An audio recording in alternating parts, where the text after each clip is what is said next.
হরে কৃষ্ণ কৃষ্ণ কৃষ্ণ হরে হরে হরে রাম রাম রাম হরে। শুধু ভক্ত সজ্জন, আমরা আজকে 7 দিন তীর্থ দর্শন করতে আসছি। আমরা বরিশাল রাধাশ্যাম সুন্দর মন্দির থেকে উপস্থিত হয়েছি। গয়া থেকে আমরা আসছি প্রয়াগরাজ। সেই কুম্ভমেলা হয়েছে 2025 সালে মার্চ এপ্রিল মাসে। প্রায় 50 কোটি লোক বলতে ভুল হবে, ভক্তদের সমাগম হয়েছে এবং এখানে অনেক মাহাত্ম্য আছে। নিতাই বাবুর কাছ থেকে আমরা একটু শুনবো। বউ বলেন।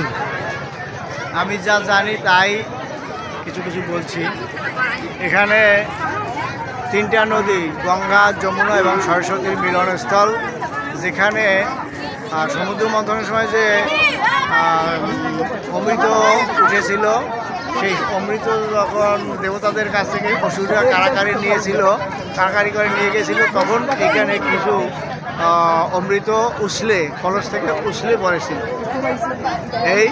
এবং এখানে রামচন্দ্র এসে সীতাদেবী সহ এখানে পাদপ্রক্ষালন করেছিল।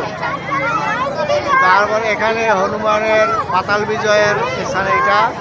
আর এখানে আবার সম্রাট অশোকের আমলের বন্যা থেকে নির্মিত রক্ষাবাদ আছে, অশোক নির্মিত ঐতিহাসিক স্থান। হরে কৃষ্ণ। নিতাই বাবুর কাছ থেকে আমার মাহাত্ম্য শুনলাম। এখন আমরা ভিডিওটা ক্লোজ করছি। হরে কৃষ্ণ।